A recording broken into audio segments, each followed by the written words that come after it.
Hello and welcome to the Daily Royal. My name is Shelby and I have been a royal watcher for the past 10 years. In this podcast, I talk about the daily events of 7 of the European monarchies. So I talk about Belgium, the UK, Denmark, the Netherlands, Norway, Spain, and Sweden. I upload Monday through Friday with occasional bonus episodes here and there. Today we are going to be talking about all of the events from Monday, August 23rd to today, Sunday, August 29th of 2021. We have officially made it to the official last weekly recap of August. I say last official one because I'm not going back into daily episodes tomorrow. I will start recording daily-ish episodes starting on the 1st. So the first one will come out the 2nd. That being said, so that will cover Monday, Tuesday, Wednesday events. And then I probably will not record again until Friday and do Thursday, Friday events. And then I'll probably skip again until Monday the 6th, just because of the expectation I have for the next week. So as of right now, it is slotted to be fairly slow, and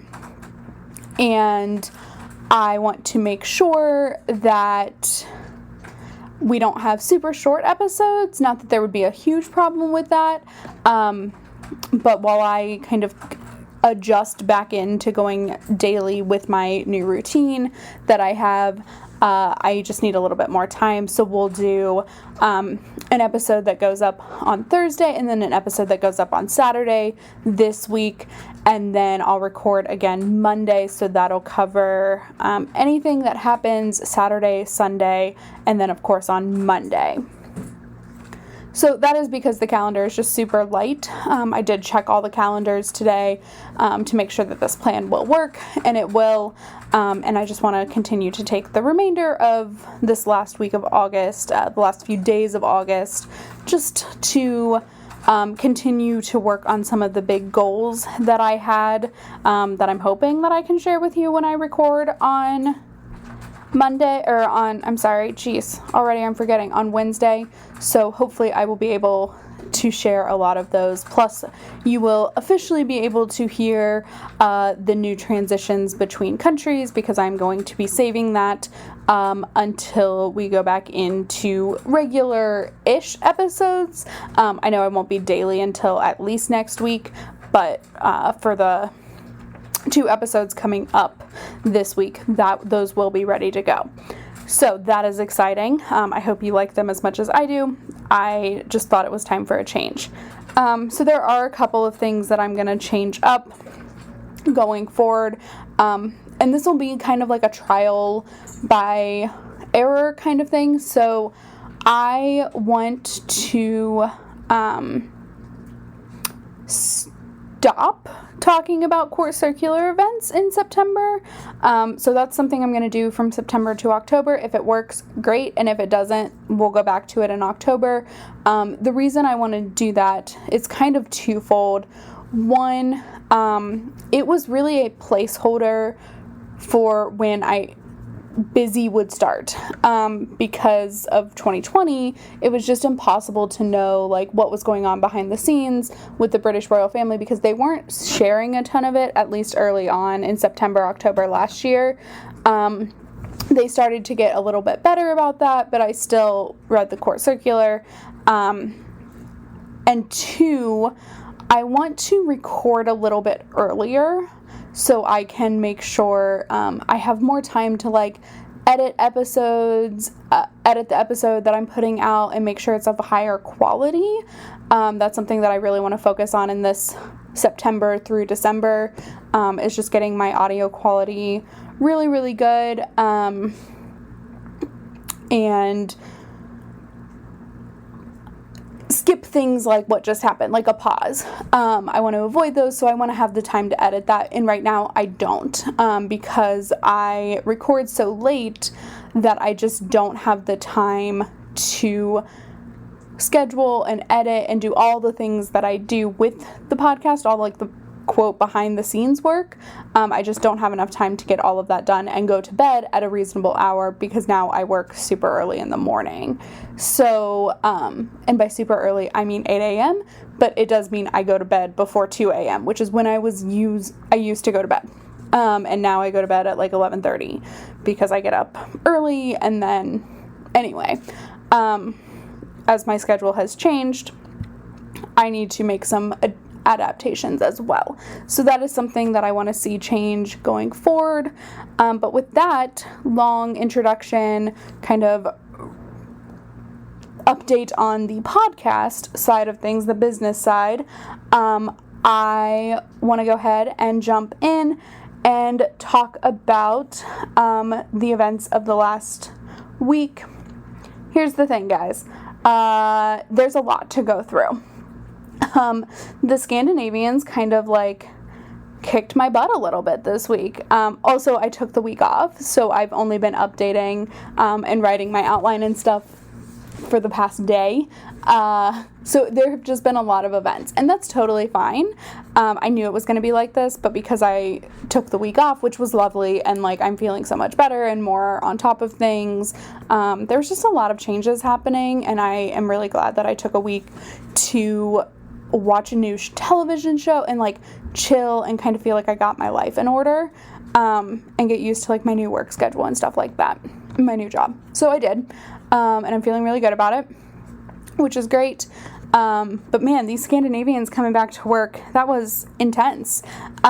This week was a lot. So I am going to just highlight a couple of events in Denmark and Sweden, specifically because in Sweden, there would be like 5 events in a day, several days this week. So we're going to highlight like the bigger,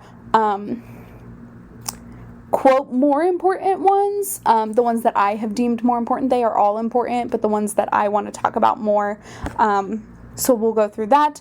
However, it is also the Paralympic season. So the Tokyo 2020 Paralympics started on the 24th. So like we did with the Tokyo 2020 Olympics, I want to just do like an update on medal count, and we'll talk a little bit about like the response. Well, as with the Olympics, we're seeing a lot of congratulatory messages from the royal households on social media.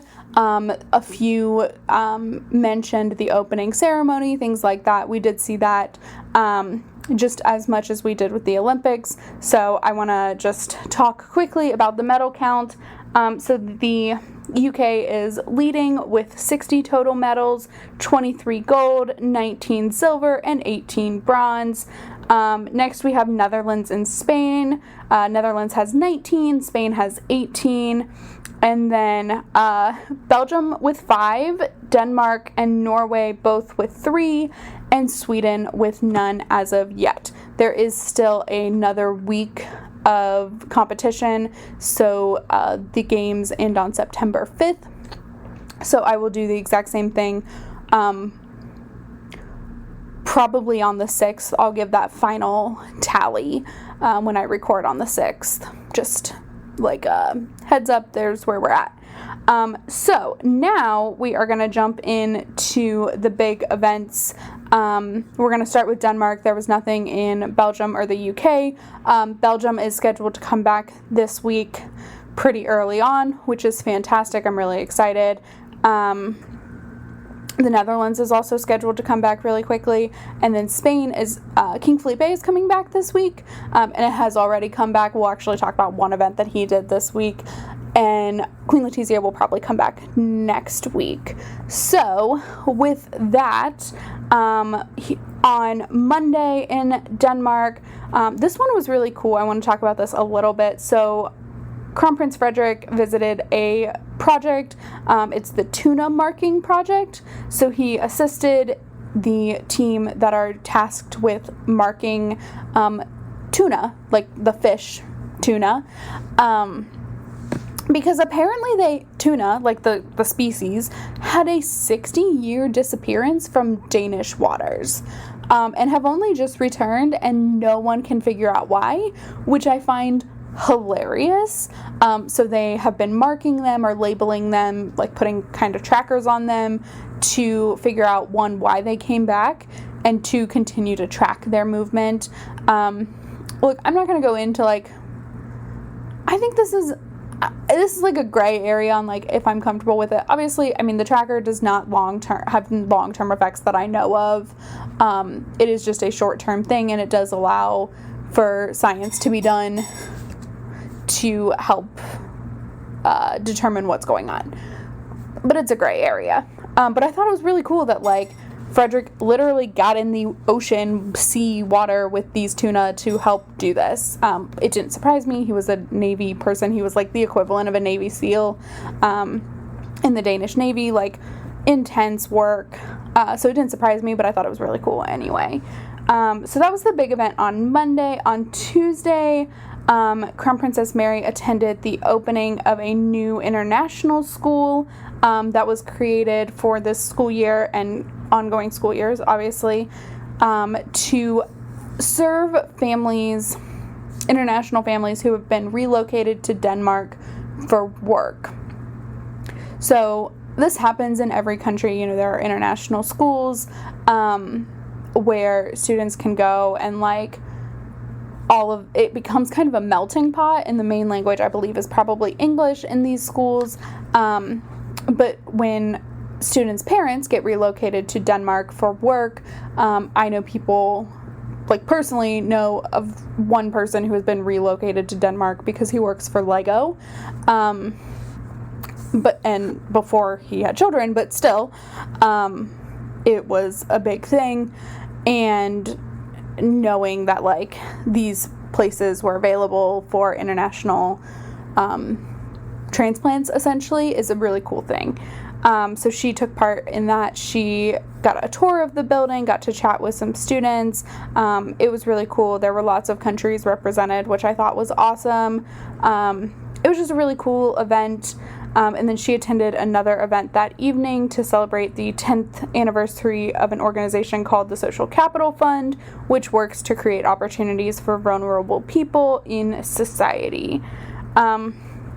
And then it was pretty quiet for 2 days. So Wednesday and Thursday, there were no events. And then on Friday, we had a couple of things. So the big event for Friday was the opening of the Our House Festival, which is a 10-day celebration of culture, primarily taking place in Our House, which is a city in Denmark. And Queen Margrethe is the patron of that festival, so she attended the opening ceremony, opening conference event, which included a concert and various other things. So that was a really, really cool event. Also, okay, we'll talk about this in a minute, because I want to get through this. I want to talk about it with this next event. So then we get to today. Frederick did have an event on Friday as well, but it's an annual thing, and I talked about it last year. It was the Crown Prince Frederick Business Award, so you can listen to a year ago's episode and hear more about that. So today, Queen Margrethe attended the celebration of the new Bishop of Helsingør, who was elected at the end of 2020 and installed actually in January. This person became the new bishop. So basically this makes him the bishop of the Helsingør diocese, which is a diocese comprising of a lot of Copenhagen, and it's out of Helsingør Cathedral. Okay. That is way more research than I wanted to ever do on the Lutheran Church of Denmark, but I have done it now. So I was trying to figure out if he was the equivalent to the Archbishop of Canterbury or something like that. It doesn't look like it, but probably one of the higher ranking bishops in Denmark because he is based out of Copenhagen. So there was a smaller celebration in January, but then Queen Margrethe attended the one held today because it was able to be a larger ceremony. Because in a week, Denmark is getting rid of their all of the regulations that they have put in place for COVID will no longer really exist. because of where their vaccination rate is. So I haven't actually looked at the updated numbers. That's something that I kind of have been doing.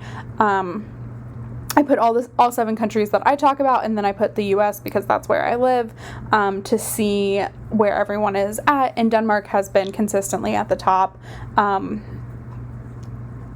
Like, they're doing very well. I think, like, they have 80% either completely vaccinated or at least with 1 dose, which is amazing. And their vaccination rates are just continually looking better and better, which is fantastic. I will plug this here. Please go get vaccinated. If you're from the States, please go get vaccinated. Like, just please.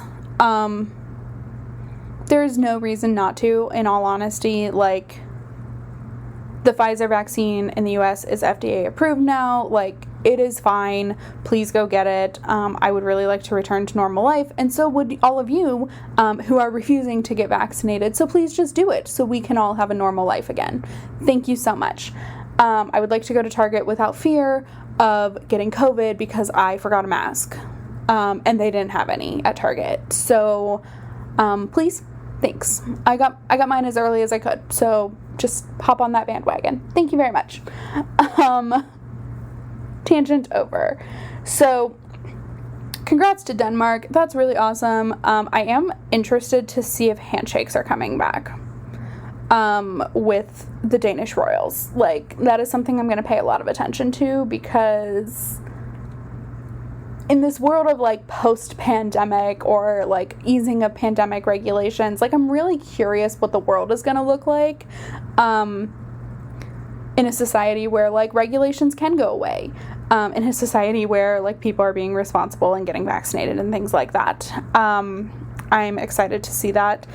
I don't really know that I have any expectations. I'm just really genuinely curious as to if handshakes will come back in the world. I'm sure they will, but I'm still really excited to see it. Okay, so that is what is going on in Denmark. Nothing going on in the Netherlands this week, but they will be returning to work. I think the first scheduled engagement is now on September 2nd. It was September 3rd for a really long time, but they added something in on the 2nd. And it has been reported that the family is back on Dutch soil, except for Alexia, who starts school in Wales tomorrow. So she is obviously expected to be in Wales. Okay, so then we get to Norway. So Norway was busy, but not as busy as it was going to be. So on Monday, King Harald and Queen Sonja attended the official, it's called a debarking ceremony that marks like the end of the summer season for the royal yacht. And so King Harald and typically, like, at least Queen Sonja and sometimes Crown Prince Haakon will all board the ship to thank the crew. This year they took a crew picture. I don't think they did last year because pandemic, but they did take one this year, and I think that is typical, but pandemic. So that was a very exciting event.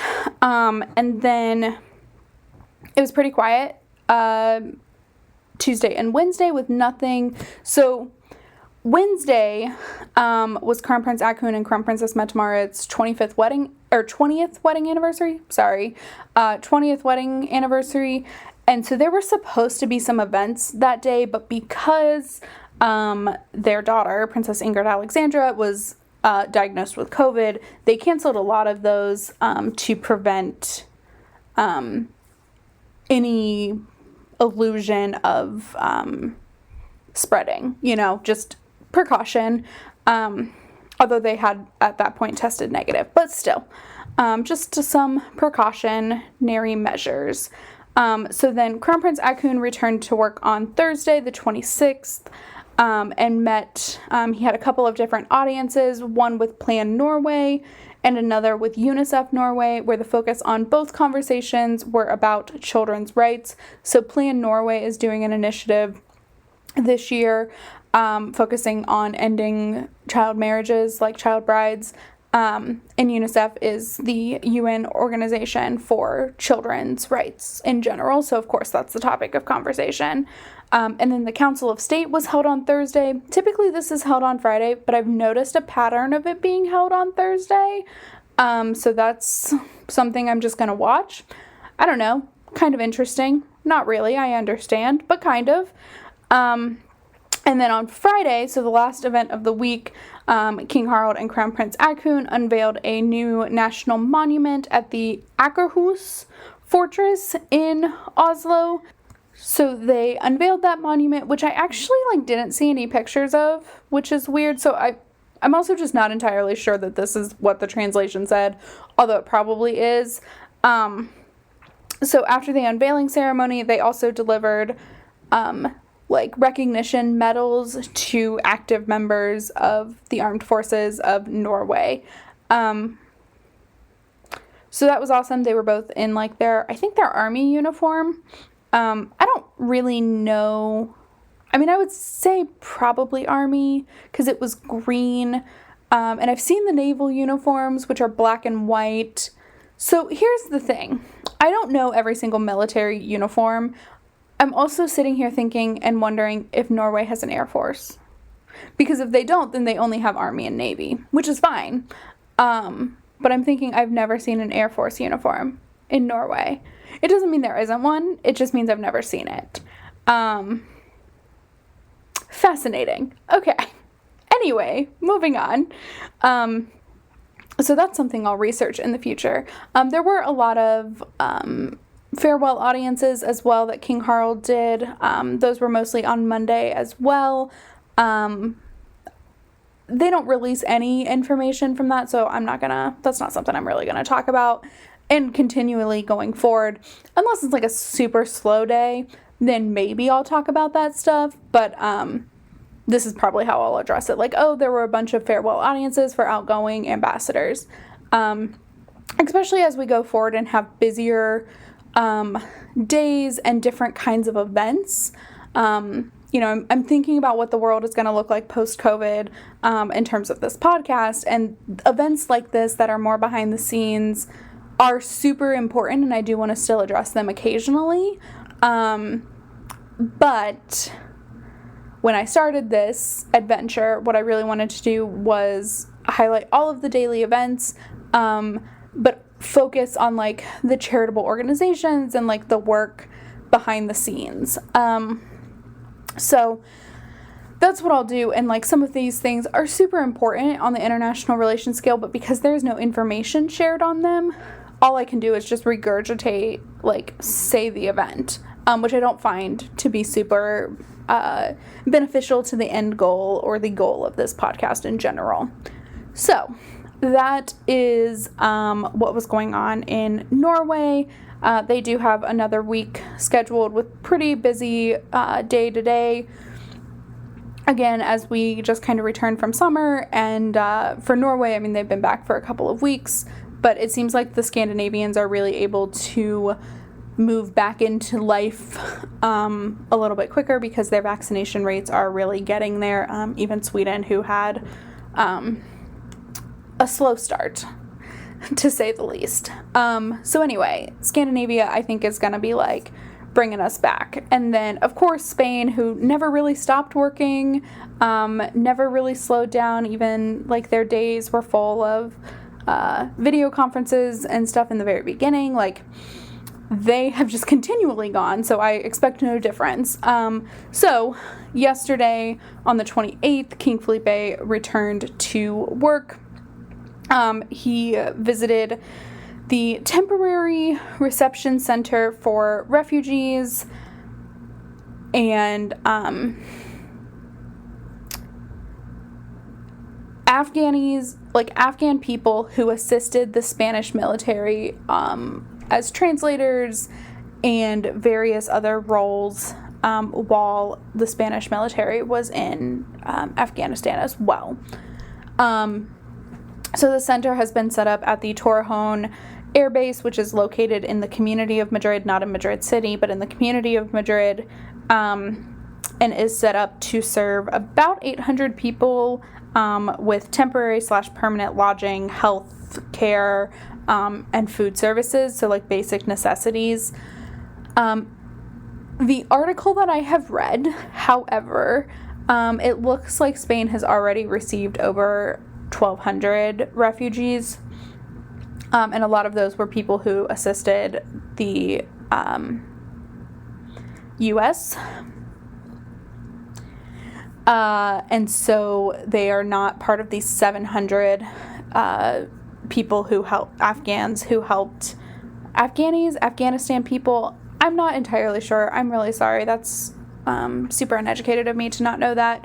But the Afghan people who helped the Spanish military, although those are coming in, I believe Spain was out of Afghanistan on Friday. So their refugee transportation has ended, to my knowledge, at least again according to this one article I read, because I couldn't find a ton of information. So anyway, King Felipe visited the center, saw the temporary lodging, saw what everything is going to look like, and is looking like, was able to speak to different entities involved. So this is like a huge multi-level setup. So obviously defense has to be included, foreign affairs has to be included, health has to be included, tons of ministers and government agencies are involved, the Red Cross is involved, lots of different departments are involved in making this a safe place for refugees who are fleeing their country to avoid atrocity, as we have seen that has been happening for the past few weeks.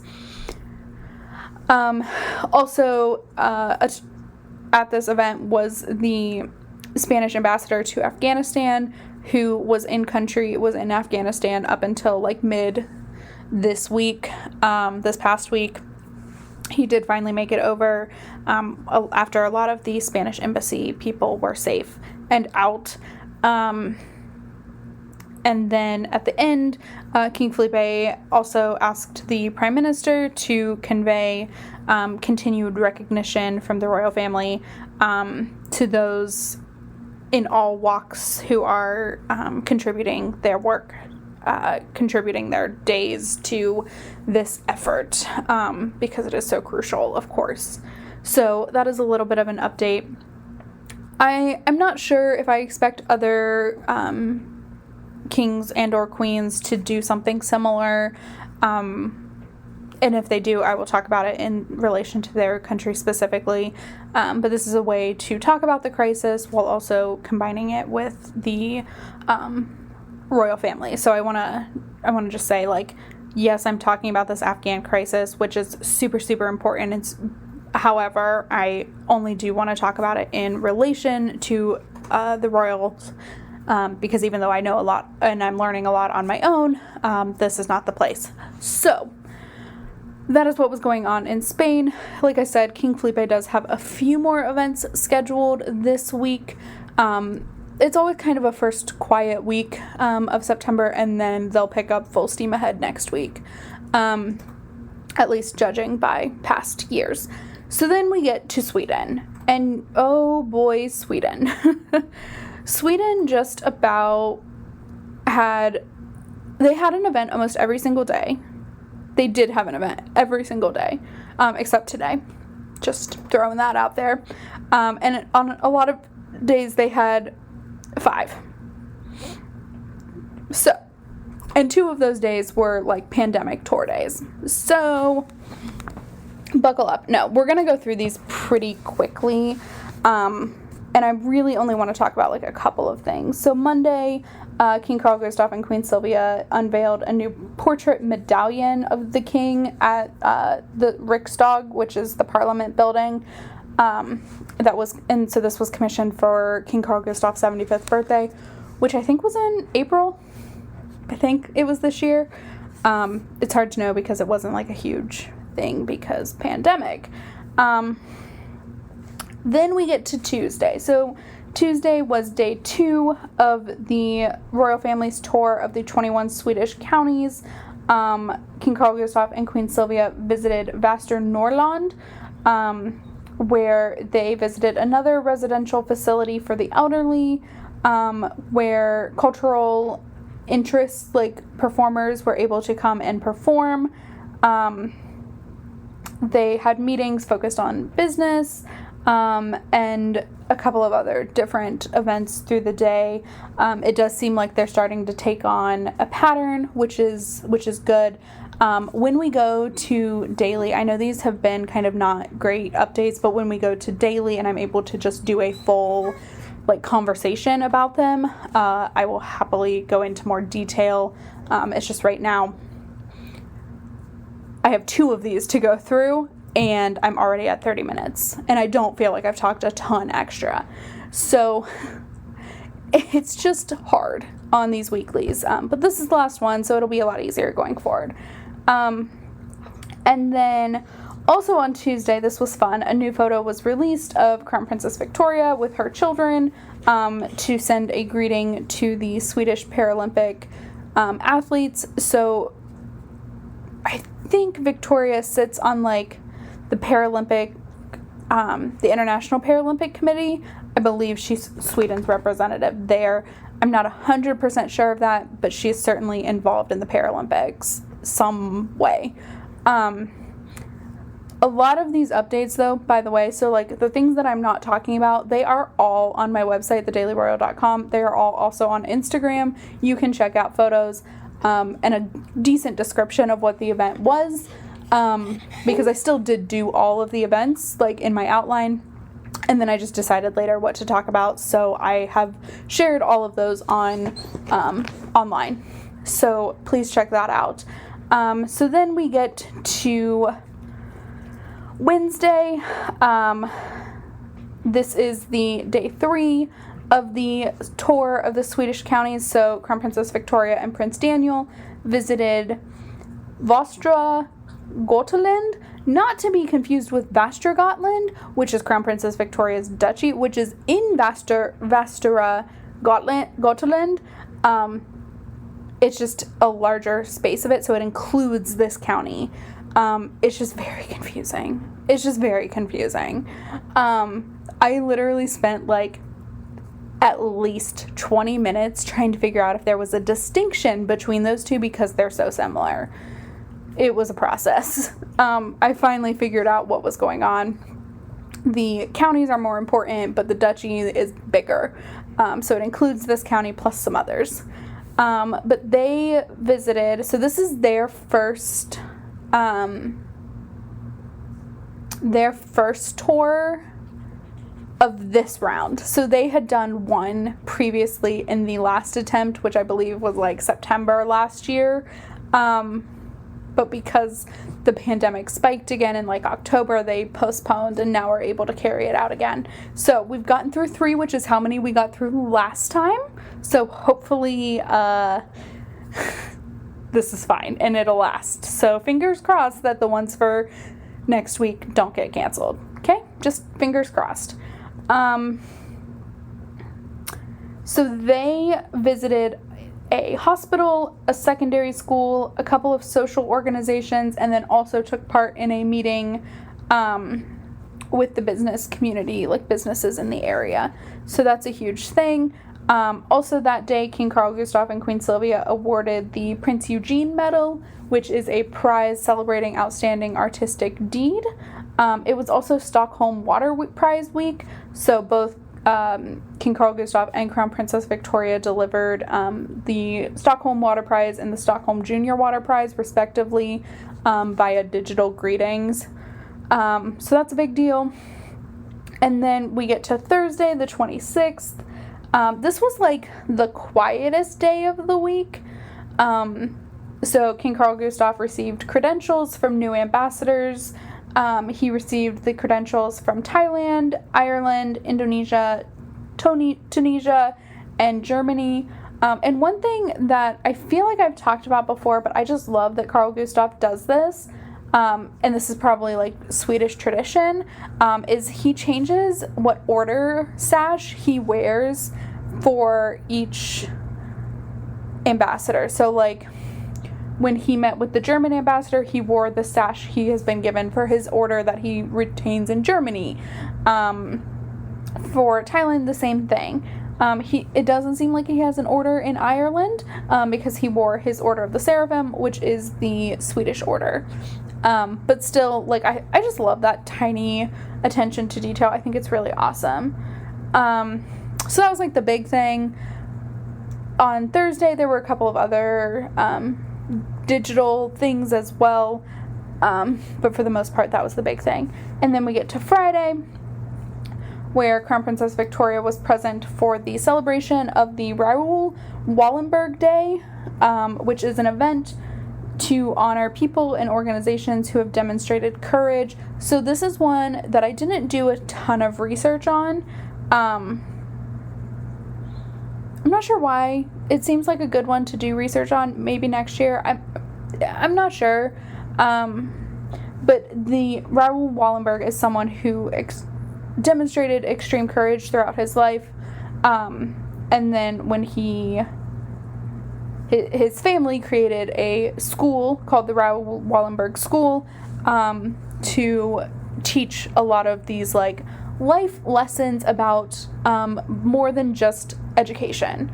So they teach things like how to be socially aware, things like that.